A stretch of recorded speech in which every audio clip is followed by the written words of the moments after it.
Good afternoon, friends. How are you? Jamie here from the JMT Mind Gym with a very small mind drop on the topic of positive self-talk. Now, have you ever found yourself listening to a voice in your head that reminds you and tells you you are not worthy, you're not good enough, you're not as financially well off as some of your friends, you're not as good looking as the people around you, that you are an imposter, that you are a fraud, that you shouldn't be doing what you're doing because you're just simply not good enough? Have you ever heard those voices? Because I know I certainly have. Now, it's not necessarily our fault that we have that little voice. We are wired for negativity. We are wired that way. It's what's kept us alive for millennia. When we were back in the caveman days, we would never forget the saber-toothed tiger that mauled some of our family and friends. We'll never forget that. But I tell you what, we would forget the beautiful Ulysses butterfly or something like that quite easily. We'd never forget the poisonous purple berries that Uncle Joey ate because they were poisonous, they were bad for him, they were toxic. But we would almost forget the beautiful strawberries that we ate that time. So we're wired for negativity. Now the problem with negative thinking, besides it being stinking, is that it directly affects our attitude, our behaviours, our actions, our habits, and our human experience. In our defence, right, it's like the rule of threes. We can go without food for 3 months, I reckon. We can go without water for 3 days. We can go without breathing oxygen for 3 minutes, but we can only go without thoughts for 3 seconds, right? So we have 60 to 80,000 thoughts a day. So to try and monitor and filter all of those thoughts, 60 to 80,000 thoughts a day, is absolutely brutal and difficult. However, we do have common threads. So often when I work with people, I'll get them to write down and journal some of their thoughts, especially if they've got reoccurring negative thinking or negative self-talk. So you can write down some of these things because it's a bit of a common thread. You'll see a common thread with some of the ways that you think or believe things to be each day. And it's almost like a broken record for a lot of people, a record that's been playing since infancy, since, from birth to 7 or 8 years of age. It's the same broken record. And unfortunately, our internal world in here directly affects our external world. So we go along the assumption that we think about 70% of our thoughts each day are the same thoughts as the day before.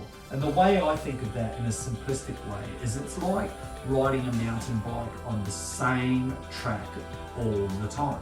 So your tires will itch and they'll create a bit of a groove in the track because you ride it so many times. You're riding it every day, multiple times a day, so therefore you are etching and solidifying that tire track.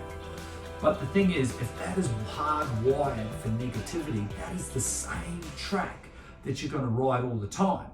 But if we want to take another track, if we want to create another track over here on our mountain bike, we're going to encounter, some rocks and some twigs and some logs and maybe a little old bike ramp or something. So it's going to make it really difficult initially to go down a different track. But here's the thing, right?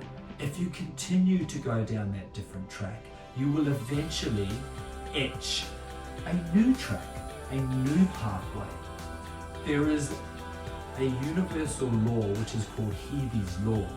So when we think a certain way, we fire up these synaptic endings in our brain, up here. And Dr. Joe Dispenza talks about it a lot. He talks about Hebe's law that states that neurons that fire together, they wire together. So what we continually do, we amplify, layer, and solidify in here. So if we can change our thinking, our negative thinking, and think more positive, and talk to ourselves in a better way, then our whole human experience becomes better, because we know the way we think directly affects our attitudes, our behaviors, our habits, and our human experience. I've been working with a couple of kids lately, and just to summarize this video, and I love the story of the wolf within, or the wolves within, and it's based off some of our first people, indigenous people. And the reference that I first heard was to an old Cherokee grandfather. So the grandfather's there, the old Cherokee dude's got the feather there, he's in the teepee and he's sitting with his grandson. And his grandson says to him, I feel like I have two wolves fighting in my head all of the time. It's like they're constantly at battle. And one of these wolves, he's a dark wolf. And this dark wolf, he is like fearful, he's nervous, he's angry, agitated, discontent, frustrated, and anxious. And he's over here, this dark wolf. But on the other side, the other battle I've got going on, the other wolf, he's really calm and he's comfortable. And this wolf is relaxed and he's courageous and he's brave. But these wolves are constantly at battle and they're constantly at war.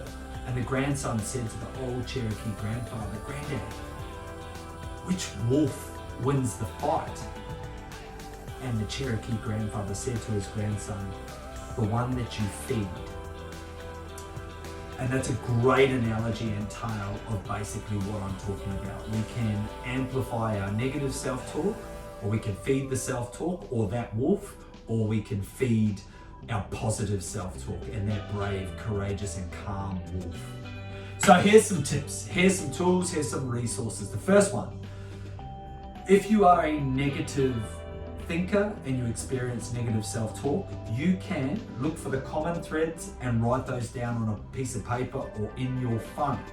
And now, when we have, like, say 5 or 6 of these and we've caught ourselves out, we've taken an inventory of our thinking, we can then go to what is called the positive truth or the contrast. So if we have a negative thought, like I can't do 5 pull-ups, I'm just no good at pull-ups, I write that down, I think negatively about myself, and then I look to the contrast, the truth. I can then write down, well, at the moment I'm unable to do pull-ups, but I'm going to work towards them, and in about 4 weeks' time I'll be able to do them, because that's what I'm going to work towards. So whilst we might not be able to do them right now, we will in the future, and that is a positive truth.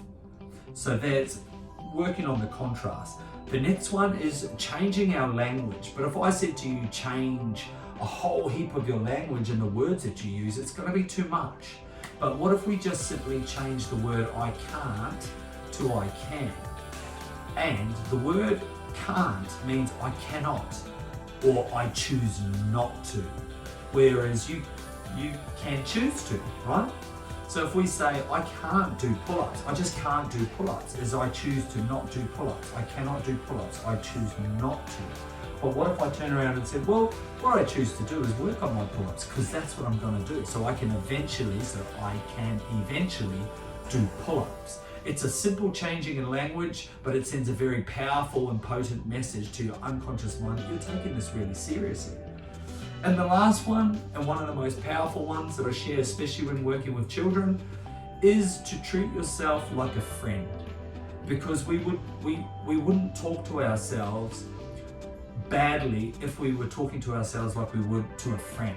Like, you look at the way that you speak to your friends, your quality friends, you wouldn't talk to them as hateful or as negatively or as nasty as what you talk to yourself. So treat yourself like a friend. Talk to yourself like a friend. And do your very best to change the way you think. Because, as the saying goes, you are what you eat. We know here at JMT Mind Gym, you are what you think.